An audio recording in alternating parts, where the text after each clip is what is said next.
Merci. Alors, on commence avec... donc, Scott nous a déjà introduit. Donc voilà, moi, Franck Murat, je suis directeur expertise BIM VDC chez BIM One. Et Louis Tremblay. Alors, bonjour. Un, deux, un, deux. Vous m'entendez? Oui. Yes, OK. How many people speak French? Ah, c'est OK. Bon, désolé, donc on aurait aimé le faire en français, mais Ville de Québec, très francophone, originaire du Lac-Saint-Jean, une petite région très francophone. Louis Tremblay, à l'emploi de la Ville de Québec depuis 2010, chargé de projet. Depuis 2016, je suis dédié comme professionnel à la démarche BIM à la Ville. Donc, j'ai participé au projet de l'amphithéâtre pendant 5 ans, notre fameux amphithéâtre multifonctionnel de Québec pour accueillir les Nordiques, nos futurs Nordiques de Québec. Vous savez, you know, Nordiques. And c'est ça. Donc, depuis 2 ans, je travaille avec Frank sur la démarche BIM. Parfait.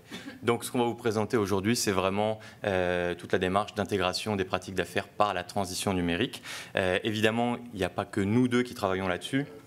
Donc rapidement aussi, on montre les autres personnes qui travaillent. Donc Pierrick Varnier à la Ville de Québec, Louis-Martin Guénette de Planifica. Louis expliquera tout à l'heure les différents mandats qui constituent ce grand programme de transition. Vincent Marcoux d'Ambionnaire. Au niveau de l'équipe BIM One, aussi beaucoup de gens qui travaillent, comme vous voyez, dont 50% de Vincent donc, sur l'équipe. Donc je voulais qu'ils soient tous là. Au moins parce qu'on n'est pas que 2 à présenter. Souvent, on voit une personne sur scène, mais c'est toute une équipe en arrière qui travaille. Donc, pour commencer, je vais laisser Louis introduire un peu le contexte de la Ville de Québec. Donc, dans quel cadre on évolue. Donc, Louis, à toi. Alors, la Ville de Québec, une population d'un demi-million d'habitants, près de 800 000 avec les arrondissements. La beauté de la Ville, c'est que on a une belle envergure de projet. Un parc immobilier, pratiquement 1100 bâtiments. On a des budgets de construction de 40 à 70 millions. On a un budget d'exploitation de 70 millions. Donc, je me plais à dire qu'on a un beau carré de sable pour s'amuser. On a une variété de projets. Ça va des centres communautaires, des arénas, des bassins aquatiques, les chalets de parc. Donc, c'est un beau bassin. On part de loin également, car il y a eu des fusions dans les débuts des années 2000. Donc, quand on parle d'intégrer les pratiques d'affaires, oui, on parle de BIM, mais juste arrimer les pratiques des différentes municipalités, c'est un défi en soi. Donc, dans la démarche BIM, ça amène aussi toute cette intégration-là. Comment on a commencé dans le BIM? Bien, on a eu de la chance en 2013 avec notre projet d'amphithéâtre. C'est un projet réalisé en mode traditionnel, donc plans et devis 2D. Et puis, au moment d'aller en appel d'offres de construction, on a octroyé le mandat de gérance à Pomerleau, qui, eux, étaient outillés, avaient des experts techniques pour faire le BIM, nous ont proposé de faire un BIM construction. La particularité, c'est qu'on a pris les plans émis pour soumission, construction. On a modélisé à partir de ce moment-là pour intégrer les dessins des différents sous-traitants pour la construction. C'est clair que des bénéfices, il y en a eu. Ça a été quand même très frappant. C'est un projet de 400 millions initialement. On a terminé à 370 millions. On ne peut pas dire que c'est tout grâce au BIM, mais ce qu'on s'est vraiment rendu compte, c'est la fameuse collaboration. L'approche où les gens sont autour de la table, échangent, les entrepreneurs, le propriétaire, les professionnels. On construit virtuellement avant de réaliser au chantier. Donc, la beauté de ça, c'est qu'on arrive au chantier, tout est planifié, pas de démantèlement, pas de chicane non plus de corps de métier. Vous avez sûrement déjà vu ça sur des chantiers de construction. Un entrepreneur électricien avec un plombier, avec peu importe, un autre en ventilation. Bref, on a pu voir que plein de bénéfices, ne serait-ce que pour la logistique de chantier. Où est-ce qu'on voulait se diriger aussi? On s'est dit, on a une maquette. On allait livrer le projet. On s'est dit, bien, pourquoi pas la documenter pour atteindre un BIM 7D, pour se diriger vers l'exploitation-entretien.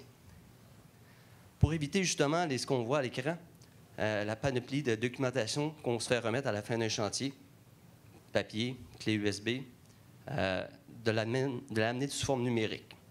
Donc, il y a eu cette volonté-là à vouloir documenter pour l'exploitation-entretien.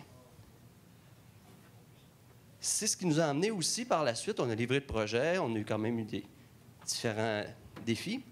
On s'est dit, bien, il faudrait réussir à faire le pont entre les projets et l'exploitation-entretien. C'est l'enjeu de plusieurs organisations, j'imagine, pas juste à la Ville de Québec, que ce soit dans le public ou dans le privé. Les gens font des projets de construction, coupent le ruban, donnent la caisse de documents, s'en vont. C'est un cycle comme ça. Les gens d'exploitation prennent un bâtiment, le remettent à leurs mains, l'exploitent. Pourquoi pas amener un fil conducteur? Réussir à arrimer toutes ces pratiques-là ensemble. Un autre des enjeux, c'était tout l'aspect de mise en service. Car toute la documentation qu'on veut générer à la fin provient essentiellement du processus de mise en service. Donc, nous, on a une vision, on veut arriver à numériser les pratiques numériques pour capter l'information à la source. Une statistique qui dit que Franck m'a déjà donné, la même information peut être entrée jusqu'à 7 fois durant un projet de construction. 7 fois. Donc, les sources d'erreur, les coûts liés à ça. Donc, nous, dans tout le processus de mise en service, on veut réussir à capter à la source, nourrir les bases de données, pour après ça pouvoir nourrir nos outils de gestion d'actifs pour le cycle de vie du bâtiment. Il y a un constat clair. Beaucoup d'extras sur les chantiers. Pourquoi? Bien, des places de vie qui sont clairement, ils ont un niveau de coordination déficient. Les équipes de professionnels, sans les blâmer, les contextes de projet qui sont rapides, les échéanciers serrés, les budgets. Donc, on arrive souvent en chantier, des problématiques qui auraient pu être planifiées en coordination, bien, ça serait go chantier. Quand ça serait go chantier, ça coûte cher. Donc, c'est ce que le BIM aussi, pour nous, nous amène. Essentiellement, on construit 9 amphithéâtres et le 10e va être gratuit. Je ne sais pas si on peut dire ça comme ça, là, mais bon. Au niveau de la démarche, il y a une volonté de dire « OK, maintenant, on va faire ça pour l'ensemble des bâtiments de la ville. On va se lancer dans le BIM. » Mais la réalité, c'est de dire oui, il y a plein de beaux avantages, plein d'usages au BIM, des choses intéressantes. Mais quand on arrive, on fait face à la réalité du marché, c'est autre chose. Puis on va en parler un petit peu plus tard dans la présentation. Il ne faut pas oublier que qu'est-ce qu'on fait, c'est qu'on livre un projet de construction. On livre un bâtiment. On ne fait pas du BIM, on fait de la construction. Les gens aussi ont tendance à l'oublier. Fait qu'il y a tous ces enjeux-là. La direction dit oui, on veut faire des projets en BIM, diminuer les coûts, mais sous-estime l'effort qui est en arrière. Tout l'aspect humain, la gestion de changement, les impacts dans l'organisation. Donc, c'est très important à y penser. Donc, Tarek, it's OK? Par où commencer? Bien, essentiellement, on voit ici la roue. Je ne sais pas si vous êtes tous familiers là, avec la fameuse roue du BIM là, qui nous donne le cycle de vie du bâtiment. Initialement, l'amphithéâtre, c'est ça, on était seulement qu'en construction, exploitation, entretien. Mais notre défi, nous, c'est de se lancer dès la conception jusqu'à la démolition du bâtiment à la Ville de Québec. On sait qu'il y a un bénéfice incroyable, ne serait-ce que par le cycle de vie de l'information. À chaque étape, on perd de l'information. On finit la construction, la conception, on va en construction, on perd de l'info. On finit la construction, on va en exploitation, on perd de l'information. Donc, il y a un bénéfice net. Mais comment faire ça? Comment y arriver? C'est suite justement après peut-être un an on s'est lancé dans des projets pilotes qu'on a commencé à mettre sur pied, des centres communautaires. On s'est dit, on ne peut pas penser exiger au marché de nous livrer du BIM sans que nous, donneurs d'ouvrages, propriétaires, on ne sait pas c'est quoi. On veut faire un gâteau au chocolat, mais on ne connaît pas les ingrédients, mais on ne connaît pas la recette. Ça nous prend un cuisinier. Fait que le cuisinier, ben, on l'a couché sur 3 mandats essentiellement. 2 plus 1, le principal qui est BIM One, ici représenté par Franck Murat, toute la démarche de la gestion BIM, l'accompagnement, les processus, tout ce qui est technologique également. On avait un deuxième mandat qui était, par Planifica, plus de la gestion d'actifs liés au BIM. Donc, définir les requis d'information. Voir de quelle manière, dans un cycle de vie global, on peut réussir à optimiser toute cette information-là. Puis pendant le processus, dans la dernière année, c'est joint Embionnaire dans la partie mise en service. Eux nous ont vraiment aidé à opérationnaliser la collecte d'informations au chantier par le processus de mise en service. Donc, ça amène aussi toute la notion de standard, nomenclature des équipements, nomenclature des systèmes, de quelle manière on la collecte, l'information, de quelle manière on la transfère dans nos systèmes de GMAO, Maximo, par exemple, pour nous, la ville. Donc, pour nous, c'est... J'ai un trio, je suis comme... mon premier trio, là, il est sur l'Atlas, il est là. Donc, avec ça, on a réussi à mettre sur pied, puis à se lancer dans une démarche quand même assez innovante, mais qu'on a de bons résultats jusqu'à date. Parfait. Donc, en fait, c'est ça. Donc, comme vous l'avez vu, à ce moment-là, la Ville de Québec est partie donc en mandat et on a eu la chance donc, de remporter le mandat en fait, de la démarche. Et donc, on arrivait dans ce contexte-là et il fallait réussir à mettre en place tout ça. Donc, un gros défi. Alors, premier petit point là-dessus, c'est, je veux juste parler de l'approche de BIM1, c'est que l'idée là, c'était de dire on va accompagner le client dans son intention, mais on ne va pas arriver avec une solution toute faite. Il existe des standards, évidemment on les connaît, on connaît les éléments fondamentaux en fait, du BIM, mais l'idée en arrière était vraiment d'aller répondre aux besoins spécifiques de la ville. Autre point aussi, comment on aime à se percevoir, c'est qu'en fait, ce n'est pas nous qui décidons quelle est la destination à atteindre.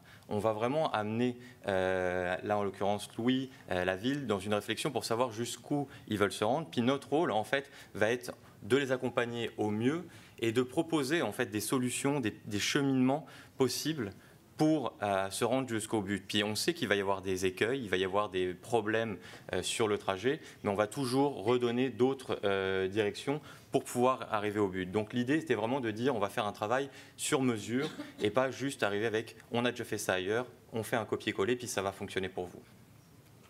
Donc on arrive dans un projet, donc l'implantation du BIM, le déploiement du BIM, puis on arrive avec une liste d'épiceries qui correspondait finalement à peu près tous les usages BIM que vous pouvez voir. Donc,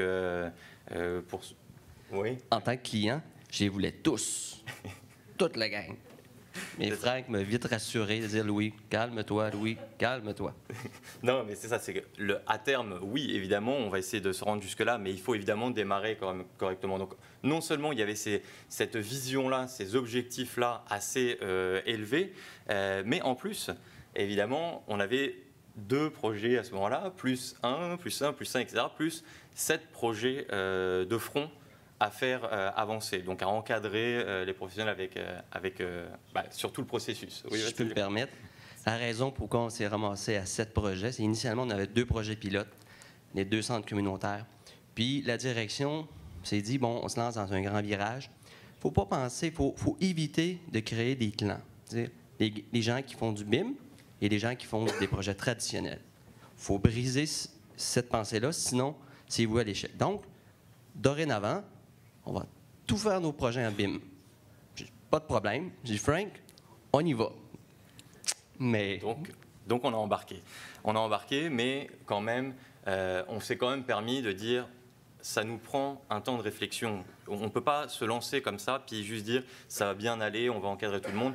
Il faut qu'on ait vraiment qu'on fasse un travail de réflexion, qu'on puisse savoir où on s'en va, qu'on comprenne vraiment vers quoi on s'en va, parce que le BIM, ça ne fait pas des projets tout seul. Ce sont les gens qui font les projets, puis les gens vont travailler en utilisant le BIM, puis ils vont travailler selon des processus, etc. Donc, le premier travail qu'on a quand même fait, malgré le fait qu'on accompagnait les projets quand même, c'est un travail sur, vous connaissez probablement, vous avez déjà entendu parler des 3 champs du BIM qui ont été théorisés par Sheryl French, Bilal Sokar, différentes personnes en fait, et on a travaillé un peu avec ces outils-là en se disant le premier champ qu'on va regarder, c'est tout ce qui est gouvernance, les personnes. Et donc là, vous voyez par exemple l'organigramme du service de la gestion des immeubles.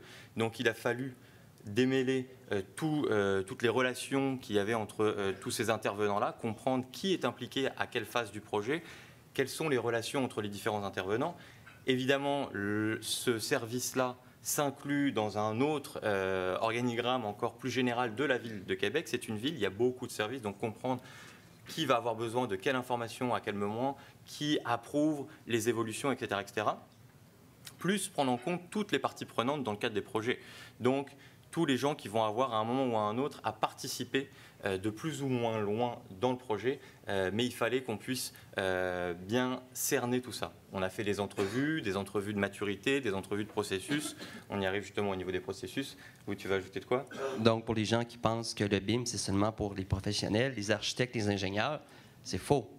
C'est tout le monde, c'est toute la chaîne au complet.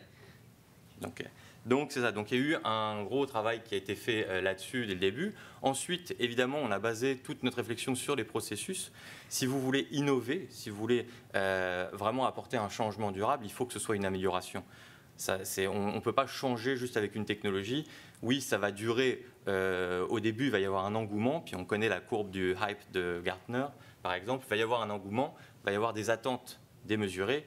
Et à un moment, ça ne marche plus. Donc, il faut, pour que ça se répande réellement dans l'ensemble de la ville, il faut que ça soit une réelle amélioration. Donc, on a commencé par cartographier tous les processus. Donc, il y en a eu beaucoup. Vous ne les voyez même pas au complet, mais vraiment tous les processus qui étaient faits à l'intérieur du service pour voir où est-ce qu'il y a des problèmes entre les intrants et les extrants. Est-ce qu'il y a des améliorations rapides? Quand on parle de quick wins, quand on parle de petites améliorations, de faire cet exercice-là nous permet tout de suite d'aller cibler là où on peut améliorer les choses. Donc, les gens embarquent avec nous beaucoup plus facilement. On ne commence pas par quelque chose qui est beaucoup trop lourd, beaucoup trop complexe. Sinon, on n'arrive pas à avoir l'adhésion. Et puis, évidemment, le dernier champ, qui est souvent celui par lequel on commence, qu'on regarde, qui est le champ des technologies, qui représente aussi un enjeu dans ce cadre de projet-là, parce que la ville est un organisme public, elle ne peut pas si facilement que ça changer de logiciel ou aller choisir le logiciel dont elle a besoin. Et donc, on partait déjà avec une série de logiciels déjà utilisés qu'il fallait continuer d'exploiter et bonifier. Évidemment, on va proposer des améliorations, mais il faut qu'on travaille avec ça. Donc, c'est sûr que quand vous voyez des solutions très, très, très intégrées, oui, on peut se dire tout va bien fonctionner. Mais en vrai, il n'y a pas une personne qui va travailler dans un logiciel intégré. Vous le voyez, c'est un ensemble d'intervenants qui vont travailler chacun avec leur logiciel, avec des processus différents. Donc, comment est-ce qu'on arrive à rassembler tout le monde? Comment est-ce qu'on arrive à faire travailler tout ce monde-là ensemble? Ça nous prenait un fil conducteur. Pour mentionner au niveau des technologies, pour nous, à la Ville de Québec, ça a été, sans dire un frein, ou du moins un ralentissement dans notre démarche. Il y avait dans leur culture, ils n'étaient pas vers le cloud, l'info numérique. Ils n'étaient pas ouverts à ce type d'utilisation de la donnée-là. Donc, ça a pris 1 an avant de pouvoir avoir des plateformes collaboratives. Puis, vous le savez, quand on travaille en BIM, ça nous prend des plateformes collaboratives pour y arriver. Mais ça, c'est une petite, pas une bataille, mais c'est de l'évangélisation, c'est un changement de culture. Autant aussi avec les ressources humaines, parce que maintenant, c'est des nouveaux types d'emplois, les descriptions de postes changent, tous les corps de métier, tous les différents services de la ville sont amenés à contribution. Donc, il ne faut pas sous-estimer l'effort d'implanter le BIM dans une organisation. Donc, exactement. Puis, pour justement permettre de communiquer ça, donc on avait créé le sentiment d'urgence, on avait créé la coalition, si on parle de gestion du changement. Là. Mais pour commencer à communiquer tout ça, il nous fallait une vision. Et après de nombreuses réflexions, rencontres ensemble, on est arrivé à quelque chose finalement assez simple que vous avez déjà dû entendre, puis qui représentait très bien ce qu'on était en train d'essayer de faire dans ce projet-là, c'est-à-dire d'être capable de livrer la bonne information à la bonne personne au bon moment. Si on arrive à faire ça sur l'ensemble de cycles du projet, oui, on a réussi à profiter réellement du BIM. L'idée du BIM, c'est ça en arrière, c'est d'avoir de l'information qui va être partagée. On met de l'information dans des bases de données, on arrive à les connecter, puis la personne qui vient derrière est capable de récupérer l'information et de construire dessus. Donc la vision en arrière était aussi simple que ça. Elle fait référence finalement à d'autres domaines, mais c'était ça. Une fois qu'on avait cette vision-là, il fallait aussi commencer à expliquer comment ça va fonctionner, puis à essayer de clarifier le tout. Parce que, comme on l'a vu tout à l'heure, la liste des usages BIM, vous savez qu'on peut en trouver plus de 900 qui sont répertoriés, avec même des utilisations du BIM sur Mars, des choses comme ça. Donc on se prépare, on prend de l'avance parfois, mais c'est ça, donc il y en a énormément. Mais quand on travaille tous les jours dans le BIM, bah oui, on arrive à s'y retrouver, mais quand on fait affaire à du monde qui n'est pas du tout habitué à ça, y aller avec une liste comme ça, on les perd. Donc un des premiers travaux, ça a été aussi de clarifier les choses.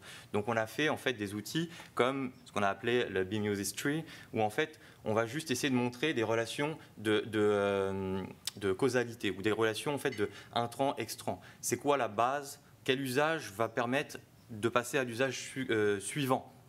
Donc on a structuré ça, ce qui a permis aussi d'élaborer un chemin critique pour pouvoir déployer et orienter nos efforts à mettre en place ce chemin critique. Okay, donc si on regarde, évidemment, la base, au final, c'est quoi? C'est assez simple. La base, c'est déjà de commencer à avoir des maquettes, commencer à avoir des modèles BIM qu'on va pouvoir exploiter. Et ça, la ville étant un propriétaire, étant un client, même s'il y a un service de dessin pour la mise à jour des maquettes par la suite, mais le point de départ des maquettes, ce sont les professionnels, ce sont les fournisseurs, les architectes, les ingénieurs, etc. Donc, il fallait faire un travail de structurer, de mieux réorganiser la demande, comment on va demander ces maquettes. Okay, donc, une fois qu'on a clarifié un peu ces situations-là, je vous épargne la liste de tous les outils qu'on a pu développer pour essayer de clarifier ça. Bon, on a mis en place une feuille de route basée sur différentes thématiques. Vous voyez en fait la flèche la plus grosse, c'est justement de comment est-ce qu'on va réussir à cadrer les projets, comment est-ce qu'on va pouvoir communiquer aux professionnels, à nos partenaires, la manière de réaliser les projets. Les trois étapes à chaque fois qu'on a, c'est l'étape rouge. Tout simplement, les flèches rouges représentent le cadre des projets pilotes. Donc c'est là où on a brassé beaucoup de choses, c'est là où on a été parfois un peu inquiéter les gens parce qu'il a fallu en fait changer les choses, changer les manières de faire. Puis les flèches violettes que vous voyez après, là on est plus dans une phase, on y arrive justement dans l'encadrement des projets pilotes, on arrive dans une phase de déploiement. Donc on va pouvoir rassurer les gens. Maintenant c'est comme ça que vous allez faire, c'est ça le nouveau modèle en place, c'est de cette manière-là que ça va fonctionner. Puis après le bleu c'est tout ce qui est pérennisation. Donc vous voyez un programme sur plusieurs années pour réussir à mettre en place tout ça. Et aussi un programme équipe par équipe. Donc, chaque équipe, chaque département va avoir l'ensemble d'activités planifiées pour pouvoir passer au BIM et pour pouvoir participer au processus global. Donc, tout ce travail-là a été fait. C'est bon, parfait. Tu as fait du bon travail, Frank. C'est bon. Merci. Et une autre grosse partie aussi du travail, je vais laisser Louis en parler pour ça. Mais... Ouais, je me suis rendu compte que j'avais besoin d'un psychologue du BIM. C'est quand tu te lances dans une démarche comme ça, c'est majeur. Tu viens ébranler l'organisation, tu viens déranger des gens. Puis tu n'as pas le droit à l'erreur à quelque part. Oui, on a droit à l'erreur, mais je veux dire, il faut le faire de manière structurée puis ordonnée. Pas sauter des étapes non plus. Donc, quand on s'est lancé la première année, il y avait plein de possibilités. Vous l'avez vu tout à l'heure. Moi, je voulais avoir l'ensemble, je voulais tout avoir la palette au complet. Mais quand on arrive pour le déployer, c'est autre chose. Puis, c'est un bon travail. Donc, ça vaut la peine de bien s'outiller, d'aller chercher des consultants compétents pour mettre en place ces pratiques-là. Parce que dans le fond, là, on parle de BIM, là, mais c'est l'organisation du travail. C'est la transition numérique, c'est de passer à l'ère 4.0. Essentiellement, c'est ça. Oui, le BIM, c'est le vecteur du changement, mais toutes les organisations doivent y aller. BIM, pas BIM. Là. Il faut s'organiser pour être plus performant. Donc, mais le BIM nous amène à se poser ces questions-là. Parfait. Donc, ça, c'est un peu la mise en contexte. Et là, vous voyez que c'est un programme assez vaste, on a énormément de choses, donc on s'est dit, on n'aura pas le temps aujourd'hui de parler de tout ça. Si vous avez des questions, évidemment, n'hésitez pas, ça va nous faire plaisir d'y répondre après. Mais on s'est dit qu'on allait focuser essentiellement sur 3 grandes thématiques qui étaient essentielles pour nous. Donc, vous les voyez, en fait, la phase d'organiser un marché au complet, le thème aussi de définir les besoins d'information et le thème aussi du contrôle et de l'assurance qualité tout au long du projet. Donc, pour organiser le marché, en fait, un rapide point historique un peu sur l'état naturel du marché du BIM au Québec. En fait, il faut comprendre que le BIM, puis je pense que c'est un peu partout comme ça, là, mais c'est que le BIM au début est arrivé beaucoup par les professionnels, par le fait de comment est-ce qu'on va faire le projet, comment est-ce qu'on va le réaliser. C'est-à-dire que les gens se sont organisés, parfois d'une manière ad hoc, pour réussir à créer des maquettes, collaborer, et donc finalement les propriétaires et les clients, les donneurs d'ouvrages, avaient une maturité assez faible là-dedans. Ils regardaient plutôt, ils avaient l'habitude de dire on veut un projet de cette manière-là. À date, on faisait des plans et des dessins 2D. Puis là, on commençait à avoir des maquettes, mais la notion de commande n'était pas très claire. Donc, les premiers projets, en tout cas, qui sont faits au Québec, dans les mandats, c'était marqué une ligne, on veut le projet en BIM. Ça s'arrêtait là. Donc vous vous doutez, et ça c'est pour un hôpital, le CUSUM, hein, donc un hôpital de plus de 2 milliards, vous vous doutez que c'était assez flou pour les gens, assez complexe. Donc il y a eu un travail qui a été de dire comment est-ce qu'on va tous travailler ensemble. Donc les professionnels se sont mis ensemble, les ingénieurs se sont mis ensemble pour réussir à structurer leur travail. C'était basé aussi... en fait, c'est pas le bon, parce que là, c'est le Penn State pour les Facility Owners, mais je me suis rendu compte après, c'est avant, justement, le premier guide du Penn State, qui n'était pas fait pour les donneurs d'ouvrages, qui était plutôt fait pour les gens qui allaient réaliser. Et en fait, ils se sont organisés sur des standards qui n'étaient pas toujours adaptés à la demande, donc une organisation un peu comme on pouvait pour réussir à livrer. Ce que ça a fait aussi, c'est que ça a créé un ensemble de documents qui ont été générés et qui ont toujours une tonalité descriptive. On va plutôt dire comment on fait les choses pour que tout le monde réussisse à embarquer. Mais ça a posé un problème, c'est que finalement, c'est une diffusion dans le marché qui a été justement bottom-up, c'est-à-dire on avait de la documentation faite par des professionnels qui a été récupérée par les donneurs d'ouvrages, okay, et qui finalement a été réappliquée comme ça. Et donc là, on se retrouve avec une problématique, c'est que finalement, l'état du marché, en fait, là, comme on l'a vu, on avait le client, donc la ville de Québec, et puis l'équipe d'exécution, et on avait en fait justement on en a profité pour refaire une réflexion là-dessus, parce qu'on avait un client influent, mais on avait vraiment une notion d'ingérence en fait des clients envers les professionnels. C'est-à-dire au lieu de demander un livrable, au lieu d'expliquer ce qu'on cherche à obtenir à la fin, on communiquait beaucoup trop des manières de faire, et finalement on menottait les professionnels pour travailler selon des manières qui avaient déjà été établies très très clairement par des projets du passé. Okay. Or, on sait aussi que le BIM, ça change tout le temps, que c'est en perpétuelle évolution, et il est bon qu'il y ait des normes, qu'il y ait des standards, qu'il y ait des guides, mais il faut savoir aussi que d'un 6 mois à l'autre, des technologies peuvent tout changer la donne, et finalement, des actions qui étaient très très utiles il y a 2 ans, ne sont plus du tout à jour aujourd'hui et au contraire vont nous pénaliser dans le déroulement du projet. Okay. Donc il y avait vraiment cette notion-là. Donc on a aussi constaté que le rôle du gestionnaire BIM principal, les BIM managers, se retrouvait maintenant du côté du client. Et il y avait une incompréhension du marché parce que les gens s'attendaient à ce que le gestionnaire BIM principal soit responsable de la coordination. Okay. Dans l'esprit collectif, dans la compréhension collective, le gestionnaire BIM principal est responsable de la coordination des maquettes. Sauf que là, on a un problème, il se retrouve du côté du client. Donc le client doit coordonner ses propres maquettes, ce qui n'était pas le rôle du gestionnaire BIM principal. On s'entend ?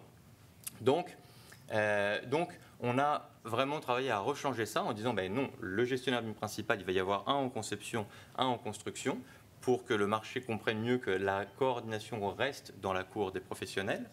On a mis en place une nouvelle documentation, et puis je vais en parler juste après là. Et puis, on a commencé aussi à évidemment accompagner les gens de la ville pour que les gestionnaires BIM principal répondent à un expert, une personne formée à la ville pour pouvoir approuver les manières de faire qui seraient proposées par les professionnels. Okay. Mais on n'est pas en mode descriptif, on force les gens à faire d'une manière de faire. Il y en a plusieurs pour arriver à un résultat tout aussi équivalent. Okay. C'est pour ça qu'on mentionne qu'on a 7 projets pilotes, parce que toute cette réflexion-là s'est faite à l'intérieur de ces 7 projets-là. On a commencé dans une approche, on s'est rendu compte qu'on a corrigé le tir au fur et à mesure. Donc, on n'a pas encore un projet qui a fait le tour de roue complet pour savoir, tu sais, on a terminé, voici. On en est rendu là présentement dans notre réflexion, puis c'est ce que BIM1 ils sont en train de coucher sur papier par rapport à tout le protocole BIM à la Ville de Québec. Exactement. Donc justement au niveau de la documentation, encore une fois, historiquement au Québec, on se retrouvait avec des plans de gestion BIM. Donc on fait la distinction entre plan de gestion BIM versus plan d'exécution BIM. Le plan de gestion BIM est plutôt du côté du client pour expliquer ce qu'il veut avoir. Le plan d'exécution BIM va être fait du côté des professionnels pour expliquer comment ils vont réaliser le projet. Et donc, on voyait qu'il y avait des plans de gestion BIM qui intégraient beaucoup de manières de faire, etc., et puis qui devenaient de plus en plus lourds. Donc là, on l'a réduit pour essayer d'avoir un document qui est le plus léger possible, que tout le monde va pouvoir lire en vrai, et non pas se dire on a une Bible de 800 pages que personne ne va lire. Donc, le plan de gestion BIM maintenant fait 20 pages. Mais par contre, on a aussi mis en place des documents, pardon, excusez-moi, mais justement, il est beaucoup plus prescriptif que descriptif maintenant. Mais tout ce qui est descriptif quand on en a besoin pour que les gens comprennent, parce que le niveau de maturité n'est pas toujours le même, donc il faut aussi faire face à des partenaires qui des fois débutent complètement en BIM. Donc eux vont avoir de la documentation, mais dans un document qui est beaucoup plus un guide d'application, qui va expliquer les principes et la philosophie en arrière. Mais les documents de projet sont beaucoup plus légers et beaucoup plus directs et prescriptifs. Ils sont aussi flexibles, c'est-à-dire que ce que vous voyez donc venir d'apparaître, c'est donc le plan d'exécution. Et le plan d'exécution est un gabarit. Et dans ce gabarit, on va proposer des manières de faire. Parce qu'on a des professionnels, des partenaires qui parfois, comme je le disais, débutent. Donc, certaines choses, ils ne savent pas comment les faire. Donc, on va les guider. Mais ça reste juste de la suggestion. Et il n'y a aucun problème à ce que d'autres partenaires plus avancés arrivent et proposent leur manière de faire. On va juste voir si ça correspond à ce qu'on attend. Et puis, on va pouvoir approuver ça. Donc, on est beaucoup plus flexible dans la manière de faire pour encourager l'initiative, encourager la collaboration, puis que tout le monde se sente à l'aise dans son rôle. Okay.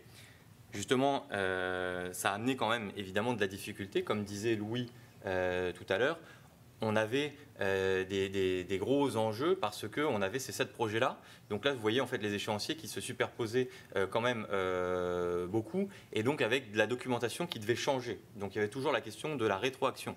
À quel point on peut changer les exigences ou changer les manières de faire dans les projets. On ne voulait pas non plus se dire ces projets sont partis, c'est trop tard, ils vont se rendre jusqu'au bout. On voulait essayer d'avoir des gains le plus rapidement possible. Donc, il fallait gérer avec les partenaires pour leur dire, OK, on va apporter ces changements-là. Ça ne devrait pas alourdir votre tâche, au contraire, ça va peut-être la faciliter. Mais tout ça, c'est du temps. C'est des réunions, c'est de l'accompagnement. Donc, mais on a relevé le défi, puis ça fonctionne. A priori, les retours sont quand même assez positifs. Donc, on a vraiment fait ce changement-là. Donc ça, en fait, voilà un peu pour la réorganisation du marché. Je ne sais pas si, Louis, tu voulais... Par rapport au marché ou en introduction de... je pense ici, pour définir les requis d'information, on avait entamé, avant que BIM1 arrive, à faire un genre de sondage dans les équipes d'exploitation-entretien en disant, quel genre d'information est pertinente pour vous? On y allait par structure uniforme, par type d'équipement. Exemple, une pompe X, as-tu besoin de l'alimentation électrique, l'ampérage, le voltage, le galonnage, le poids, la dimension. Donc, on a passé un paquet d'équipements, puis on est arrivé à la fin à près de 1500 attributs d'information. Donc, ça, on a fait cet exercice-là, mais on s'est vite rendu compte, OK, on fait quoi? Puis c'est là que, dans le fond, BIM1 s'est penché sur la question, que Frank va vous expliquer un petit peu la démarche. C'est ça en fait. Là, on arrive aussi en ce moment, on est dans une époque, dans une ère en fait, où on parle beaucoup de big data, de toutes ces thématiques-là en arrière. Et encore une fois, en fait, il faut toujours, c'est ce que je pense, et puis plusieurs à partager quand même comme point de vue, mais il faut toujours se poser la question de ne pas confondre entre possibilité et nécessité.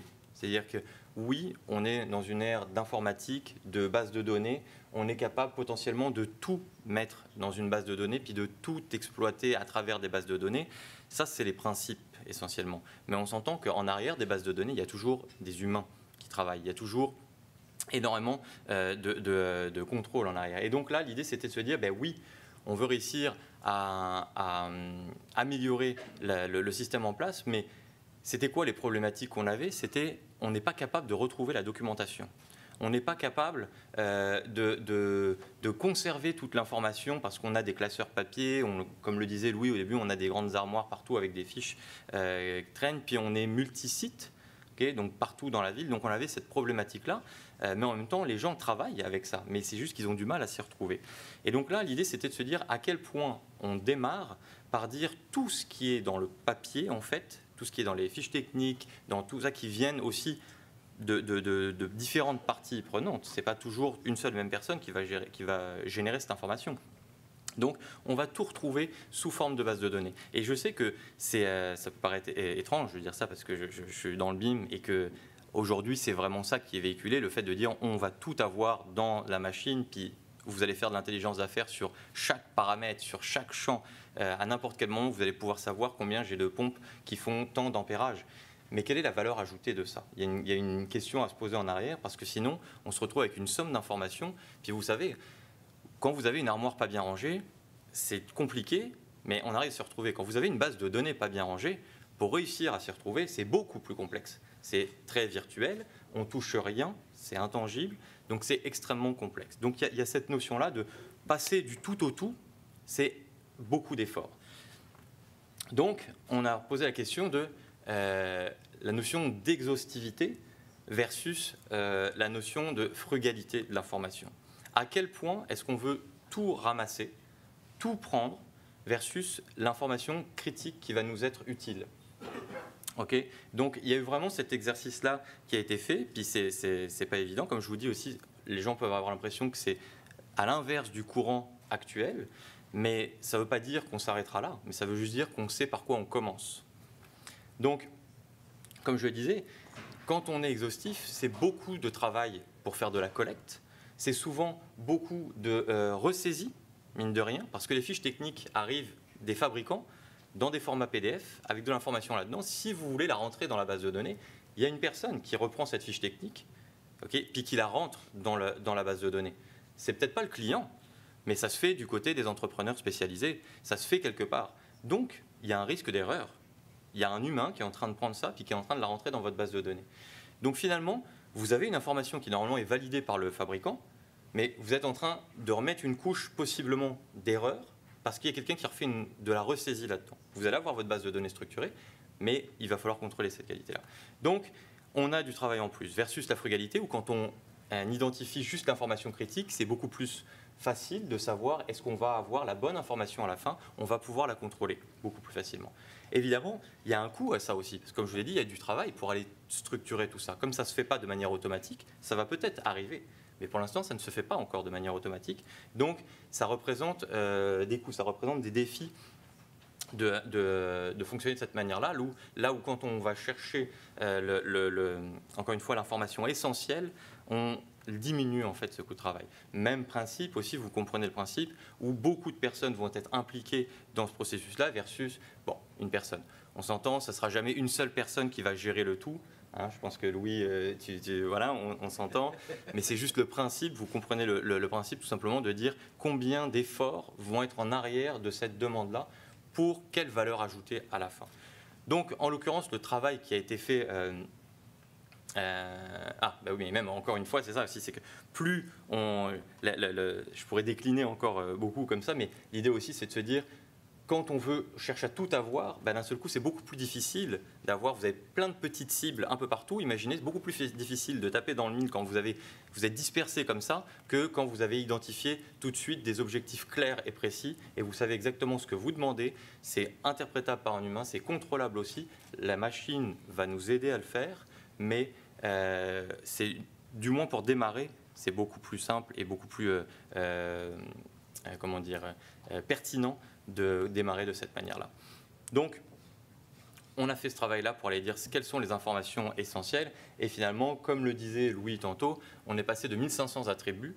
C'est sûr que les gens d'exploitation et d'entretien vont vous dire tout de suite, bah oui, j'ai besoin de ça, j'ai besoin de ça, j'ai besoin de ça. Mais est-ce que tu fais de l'intelligence d'affaires sur ça? Est-ce que tu as besoin que ce soit dans la base de données?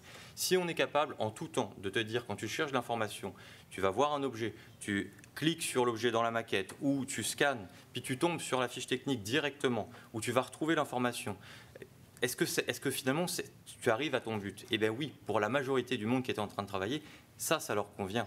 Donc démarrer de cette manière-là, c'est une petite amélioration qui apporte une énorme valeur ajoutée. Et par la suite, comme je disais, ça ne veut pas dire parce qu'on a été frugal dès le début qu'on ne pourra pas améliorer ça. Mais au moins pour démarrer, c'est beaucoup plus tenu. Et donc la notion en arrière, je sais aussi qu'il existe. Il y a une conférence en ce moment qui est en train d'être donnée actuellement sur COBie. Par exemple, on parle de standard. En fait, très souvent, quand on parle de BIM pour exploitation et entretien, on va entendre le terme de COBie. COBie, c'est un point de vue, mais c'est quand même une réponse qui date. Donc, je vous invite aussi à aller voir ce qui se fait avec le IFC 4, parce qu'on a le même style de paramètres et d'informations qui pourraient être intégrés directement dans le format de fichier IFC 4. Versus COBie. Et COBie aussi, quand les gens n'ont pas forcément l'habitude de travailler avec, ils vont prendre le standard, puis d'un seul coup, on se retrouve avec énormément de paramètres. C'est encore une fois juste un potentiel, ça ne veut pas dire qu'il faut tous les choisir. Donc, nous, dans ce cas-là, on avait regardé ça, mais on n'est même pas allé vers COBie parce qu'on avait des paramètres qui étaient identifiés selon la thématique de la ville, avec les noms de la ville. Donc, vous entendez, on parle français, donc il fallait que les gens se retrouvent avec des noms français. On a regardé évidemment l'utilisation, la manière de traduire évidemment ces paramètres vers COBie pour pouvoir s'en aller par exemple dans Maximo. Mais finalement, la structure étant telle que les projets travaillant de Revit vers Maximo, on a refait en fait notre manière d'exporter parce que c'est très technique. Mais quand on part de COBie, on se retrouve avec des fichiers XML, etc., qui sont très longs. Donc, je vous pourrai en parler plus tard, mais c'est juste pour dire que finalement, on s'est rendu compte qu'on n'en avait pas vraiment besoin. On arrive à faire le travail sans ça, en structurant selon les standards que nous, on a définis. Ça pourrait être un long débat, mais comme je vous dis, je suis disponible pour en parler après. Le dernier point, en fait, qu'on voulait amener, est-ce que tu avais quelque chose que tu voulais ajouter sur le... Non, je te laisse aller. Ok, parfait. Donc la dernière thématique en fait sur laquelle on voulait parler aujourd'hui, c'est donc cette notion de contrôle qualité et d'assurance qualité. C'est-à-dire que évidemment, on est en train de recevoir des maquettes, donc je pense que tout le monde dans la salle, tous ceux qui vont travailler, on va avoir la même problématique de quel est le niveau de fiabilité de ma maquette. Qu'est-ce que j'ai comme information? À quel point elle est valide? Oui, les gens ont travaillé en BIM, j'ai des maquettes, je les vois au fur et à mesure, mais qu'est-ce que j'en fais en vrai à la fin? Et donc, évidemment, il n'est pas question de se dire on va avoir à la fin une boîte à surprise, puis on va ouvrir ça, puis on va découvrir. Donc, les grandes étapes, donc vous connaissez probablement le principe de data drops, donc de dire ok, on va définir des dépôts réguliers avec de l'information, ça c'est bon, puis on va le contrôler, c'est bon, mais dans un marché en transition où beaucoup de choses sont nouvelles, on peut pas, malheureusement, on ne peut pas juste exiger et contrôler à la fin. On est obligé d'accompagner parce que, encore une fois, on a des partenaires qui ne sont pas habitués, qui sont encore dans la transition. Donc, les grandes étapes qu'on a données, en fait, c'est évidemment, dès la première phase, ça va être de définir un cadre clair de travail pour que les gens sachent exactement ce qu'on veut, sans être trop exigeant, sans être trop bloquant en fait dans nos demandes. Oui, j'ai vu d'autres standards où on va parler d'aspects dans le Revit, par exemple, on va aller dans le logiciel Revit pour dire il ne faut pas que les objets soient modélisés de telle manière. Est-ce que ça a un réel impact à la fin? A priori non, parce que déjà les maquettes d'exploitation et d'entretien pour la ville vont être en format IFC à la fin. Elles ne vont pas forcément être en format Revit parce qu'il y a un paquet d'autres logiciels sur le marché qui existent, donc il faut qu'on arrive à travailler avec toutes les maquettes de tout le monde. Donc on le fait dans un format pérenne, dans un format OpenBIM. Donc finalement, les spécificités du logiciel de Revit, est-ce qu'on en a vraiment besoin? Certaines oui, mais pas toutes. Donc il faut savoir alléger ces exigences-là. Donc définir un cadre vraiment plus clair pour tout le monde. Ensuite, on avait aussi mis en place aussi de l'aide pour dire on vous exige à la fin d'avoir par exemple un numéro, le numéro unique de chaque équipement. Dès la phase de conception, les concepteurs vont être en mesure de générer ce numéro-là pour que ce soit exactement le même qui, à la fin du projet, va être imprimé sur l'équipement et qui va être le numéro utilisé dans les logiciels d'exploitation et entretien. Comment est-ce qu'on arrivait à faire ça pour s'assurer qu'on a bien un numéro unique dans l'ensemble des projets sans avoir à chaque fois à aller voir au niveau de l'exploitation et entretien pour leur dire on est en projet, on vient de générer 2 équipements en plus, est-ce que tu peux créer un numéro qu'on va attribuer? Donc comment est-ce qu'on arrive à faire tout ça? On ne pouvait pas juste dire aux professionnels, ben, faites l'exercice, vérifiez à chaque fois, regardez, ah ben non, vous vous êtes trompé. Donc on exige un résultat, mais on a aussi amené des outils pour leur permettre d'automatiser cette numérotation-là. Donc justement, assurance qualité et contrôle qualité. Si vous exigez, il faut aussi permettre d'y arriver. Aussi, évidemment, on a mis en place plus de rencontres. Donc même, en fait, Louis en parlera tantôt, mais essayer de faire venir le monde beaucoup plus tôt dans le processus pour s'assurer que le projet qu'on va livrer à la fin, tout le monde y a adhéré, tout le monde l'a compris. Donc c'est un des gros avantages du BIM, la visualisation et de faciliter la compréhension, sauf qu'il faut que les gens soient là autour de la table. Donc on a fait en sorte qu'il y ait des réunions plus tôt, parfois avec des personnes qui n'étaient pas intégrées au projet avant, mais qui maintenant se retrouvent dans ces réunions-là. On met en place aussi des contrôles, par exemple. Donc vous savez en fait qu'on a des maquettes de conception, on les a coordonnées, c'est parfait. Puis après, il y a la réalité du chantier qui arrive. À quel point les maquettes de construction vont être fidèles aux maquettes de conception. Donc, même s'il y a de la bonne volonté autour, mais même les maquettes de construction, parfois, il va y avoir des décalages au chantier. Donc, s'assurer qu'à la fin, on va avoir, par exemple, des nuages de points pour faire de la vérification, s'assurer que les maquettes qu'on va recevoir, on parlait tout à l'heure de Digital Twin, vraiment de cette notion-là, de s'assurer que les maquettes correspondent, les maquettes de conception et les maquettes de construction correspondent à la réalité construite pour qu'on puisse profiter du BIM en fait, et de ces maquettes-là pour pouvoir exploiter comme il faut. Et donc, toutes ces actions-là, il y en aurait encore beaucoup aussi, mais tous ces jalons-là et ces outils-là en fait, qu'on va essayer de donner, en fait, ont vraiment toujours dans le même sens, de se dire le but, c'est à la fin de réussir à se dire on a une maquette qu'on peut réellement exploiter avec la bonne information qu'on va pouvoir distiller à la fin à la bonne personne au bon moment. Donc, ça fait un peu le tour pour aujourd'hui des grandes thématiques, puis des enjeux en fait un peu qu'on a rencontrés dans le projet, de ce qu'on voulait vous présenter aujourd'hui. Donc, je vais passer à la conclusion en fait. Je vais laisser Louis. Tout le monde veut nous poser la question, quels sont les gains? Combien vous avez sauvé? Avez-vous un feedback? Avez-vous des KPI? C'est sûr que c'est dur à mesurer. On va être honnête avec vous, là. On ne peut pas le mesurer de manière vraiment quantitative. Sauf qu'au niveau qualitatif, par exemple, on le voit dans l'exécution du travail, dans la façon de réaliser le travail, la manière d'amener les gens autour de la table. Comme Franck mentionnait tout à l'heure, on fait des revues de conception maintenant avec les gens d'entretien. Historiquement, les gens d'entretien boudaient des projets en disant « Donnez-moi le bâtiment, là, je vais le mettre à ma main après. » Là, on les amène en amont, on les fait participer aux rencontres, amène leurs commentaires, s'approprie le projet. Donc, ça amène une meilleure adhésion dès le départ. On a des comités aussi à la Ville de Québec sur l'accessibilité universelle. Des personnes à mobilité réduite, avec des handicaps visuels, physiques, entre autres. Bien, on les amène autour de la table, on se promène dans la maquette comme un jeu vidéo. Ils sont en mesure de commenter. Vous pensez à tel comptoir d'accueil, les boutons poussoirs, la couleur de tel fini pour les gens qui ont des problématiques de vue, etc. Il y a aussi l'impact sur les projets puis la chaîne sur le marché, dans le fond. C'est par rapport au... Oui, exact. La maturité du marché est très variable. Ça, on ne se le cachera pas non plus. On fait face à une industrie qui est en changement. Les gens sont prêts à aller vers les pratiques numériques, mais les établissements d'enseignement ne sont pas nécessairement toujours bien, répondent pas nécessairement bien aux besoins de l'industrie, entre autres les entrepreneurs spécialisés, les plus petits entrepreneurs généraux, les professionnels par exemple. Donc il y a ce défi-là. Puis c'est sûr que je vous dirais que ça passe, le succès du BIM, essentiellement, ça passe par un donneur d'ouvrage qui est impliqué. On ne peut pas juste exiger dans nos devis du BIM puis dire on va avoir le résultat à la fin. Il faut se faire accompagner, il faut mettre les mains à la pâte, il faut définir, c'est quoi notre, comme je disais tout à l'heure, le gâteau au chocolat. C'est quoi notre recette à la Ville de Québec? Il faut savoir qu'est-ce qu'on veut, on l'exige, on le suit. il faut que ça vienne des donneurs d'ouvrage, puis le reste de la chaîne va suivre. C'est un passage obligé.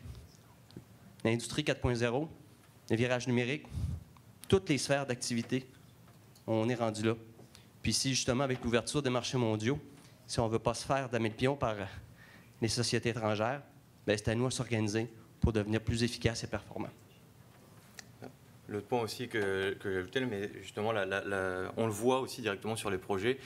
Comme on disait, c'est un marché qui n'est pas très gros non plus. On voit en fait la maturité qui augmente à chaque projet. Des fois, on retrouve les mêmes joueurs et démarrer un projet avec les joueurs qui ont déjà fait un projet avec nous par le passé, en fait, directement, tout est beaucoup plus simple. Les gens autour de la table sont très confiants, sont très heureux de travailler, et on voit en fait une réelle montée en compétences de l'ensemble du marché autour de Québec, et c'est assez intéressant aussi. Dernier point en fait que moi j'ajouterais là, c'est que dans la notion en fait de déploiement, le plus important, c'est que on sait que le voyage est long. On sait qu'il va y avoir beaucoup de problèmes, d'écueils sur le chemin, etc.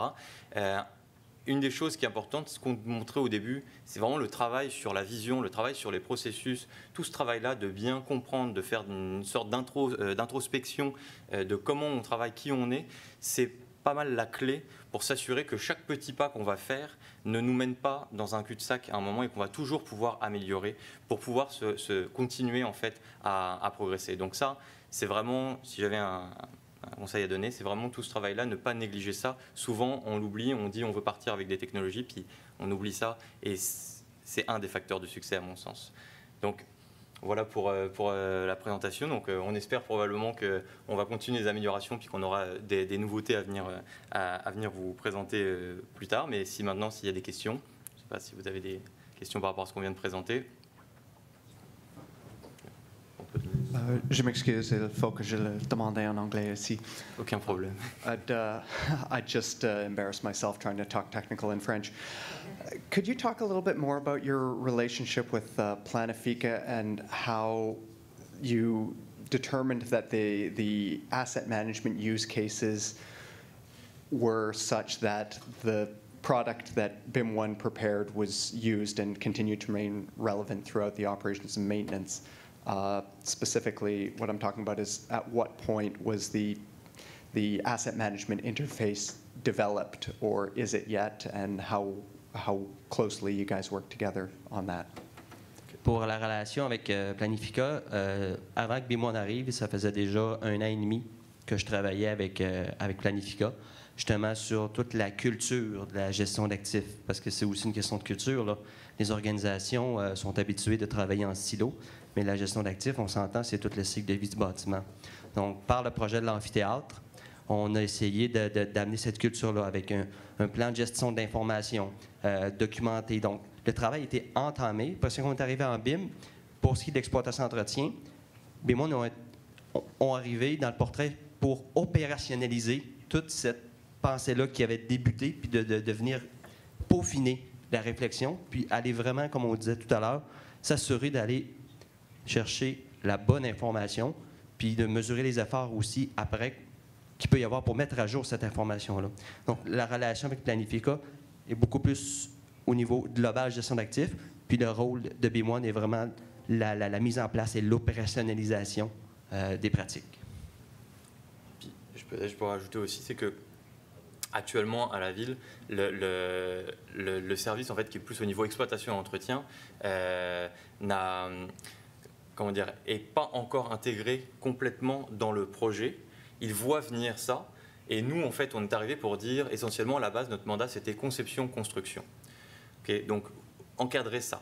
Mais évidemment, on sait bien qu'à la fin, il y a un gain à avoir, parce que si on a une meilleure conception, parfait, meilleure construction, parfait, mais 80% des coûts restent en l'exploitation-entretien. Donc l'idée, c'était de se dire, on ne va pas juste faire bien les 2 premières étapes. On veut aller chercher justement ces informations. Donc, en fait, on fait des ponts un peu, sans en avoir le droit, entre guillemets, là, mais on est allé vraiment chercher les besoins. On a rencontré du monde dans l'exploitation-entretien pour s'assurer que tout le travail qu'on faisait en amont et que le cadre qu'on définit en amont va être utile à la fin. Et justement là, c'est ça eux aussi sont en transition avec la notion de mobilité. Donc ils s'en vont vers Maximo Mobile, etc., etc. Donc s'assurer que quand ils vont être prêts tout ce qui a été préparé avant répond déjà à leurs besoins. Et non pas que, ah, ça y est, ils embarquent dans les nouvelles technologies, etc., etc.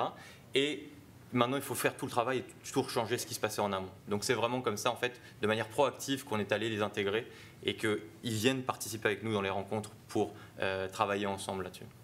Puis aussi, il faut dire, il faut savoir dans une organisation, il faut que les gens soient prêts aussi au changement. Il faut qu'ils soient ouverts à aller vers le changement. Fait qu'il y a une certaine culture, comme je disais, à cheminer. Donc, on dit, moi, souvent, je me promène avec mon petit sac de graines, je sème des graines, je reviens, je mets un petit peu d'eau. Après ça, c'est question de faire pousser, je remets l'idée. Donc là, il y a toute cette sensibilité-là aussi à l'intérieur de l'organisation où tu as beaucoup de parties prenantes, différentes personnes. Fait que dans l'enjeu de la gestion de changement, le côté humain, pour moi, c'est ce que je me rends compte énormément. C'est tout l'aspect humain d'une démarche technologique ou d'une démarche qui est le BIM, qui est à ne pas négliger. Puis il faut vraiment s'y arrêter. Puis l'adapter aussi à son organisation. You talked about quality control and consistency from stage to stage. Coming from the design side, we often cannot use the model from phase to phase. And also, it's really hard to control consistency and quality of each element and information that goes in that gets fixed up way too late in the process. Who does that, and how is it controlled, and how is it transferred from one project to next? OK. Ben, déjà, premièrement, l'information, en fait, les champs qu'on va demander, puis l'information, elle rentre progressivement dans la maquette. C'est-à-dire qu'on ne demande pas aux architectes ou aux ingénieurs de rentrer toute l'information dès le début. Donc, progressivement, à différentes étapes, il va y avoir des paramètres qui vont s'ajouter et on a identifié quels étaient les paramètres qu'on cherchait à avoir par les professionnels, quels sont ceux qu'on va avoir par les entrepreneurs spécialisés, et il y en a même à la fin que la ville remplit automatiquement. Par exemple, tout ce qui est notion de fiches techniques et liens vers ces éléments-là, ce qu'on a mis en place, c'est qu'il y a une structure maintenant d'un manuel de fin de projet numérique, c'est-à-dire on a toute une structure de dossier et on a des URL qui sont très standardisés pour chaque projet. Donc toute l'information en fait, des URL pour connecter les objets à la fin, en fait, c'est la ville qui va le faire, parce que ça va se faire automatiquement. On va prendre un projet, on a une maquette avec des éléments, chaque élément a été identifié avec un code uniformat, mais alors attention, quand on fait ça, c'est qu'on a demandé aux professionnels de rentrer dans chaque équipement, ils ont un code à 4 lettres à rentrer, uniquement. Une fois qu'ils ont fait ça, il y a un script automatique qui va donner la description, le code uniformat, qui va ajouter en fait le numéro du bâtiment pour faire un numéro unique et qui va numéroter automatiquement avec tous les espaces. Donc la demande qu'on exige auprès des professionnels est vraiment mesurée pour leur permettre de focuser sur ce pourquoi ils sont là, c'est-à-dire concevoir le bâtiment, mais faire en sorte qu'à la fin ça fonctionne quand même. Donc on a vraiment structuré ça d'une manière progressive et on a amené des outils pour aider ça et pour alléger la tâche des professionnels pour pas qu'ils se retrouvent à faire des choses qu'ils n'avaient pas du tout à faire avant, okay, et leur mettre dans les mains une responsabilité qui est peut-être démesurée. Donc c'est vraiment comme ça que ça fonctionne. Puis à la fin, en fait, au moment où par exemple on transfère les maquettes, pas à la fin, pardon, au moment où on transfère les maquettes de la conception vers la construction, il y a un lien déjà entre les paramètres qui sont faits. Okay. Puis là, on va aussi s'assurer de contrôler. Donc, on a des outils pour contrôler que tous les équipements ont été numérotés, qui contiennent l'information, etc. Puis une fois qu'on a ça, on va pouvoir faire, comme je disais, la connexion. Et la connexion avec les fiches techniques, avec tout ça, se fait à travers des dossiers. Et ça, c'est dans les mains de l'entrepreneur général ou du gérant de construction, de s'assurer que les entrepreneurs spécialisés ont bien livré toutes les fiches techniques de manière structurée comme ils le font. Une fois qu'on a tout ça, je résume, mais une fois qu'on a tout ça, on arrive à avoir nos maquettes en format OpenBIM ou IFC qui sont connectées avec l'environnement de données commun dans lequel on retrouve la documentation. Ça répond So that's the services that you provide, and as a design team, we just focus on Unicode and the building number. Yes. Oui, il y a quelques paramètres en plus, mais c'est vraiment, on a essayé de s'assurer qu'on alourdit le moins possible la tâche de chaque intervenant pour quand même arriver à notre but au final. Sinon, oui, on peut demander à tout le monde de tout mettre dedans, mais on oublie en fait c'est quoi leur travail premier. On veut vraiment axer sur le processus de mise en service, commissioning, pour capter l'information à cette étape-là. Le gros de l'information est au niveau de la mise en service. Je pense qu'on a déjà dépassé pas mal. Donc, merci beaucoup en fait pour votre écoute. Merci Scott et merci à Jerry aussi pour l'aide, pour la préparation. Puis merci à Tarek. Donc, C'est vrai, on n'avait pas oublié Tarek. Hein? Oui, parce que c'était aussi une première pour lui. Donc, merci beaucoup Tarek. Et comme je vous ai dit, we can speak English. So if you have any questions, we can do our best to answer it. So, thank you. Thank you.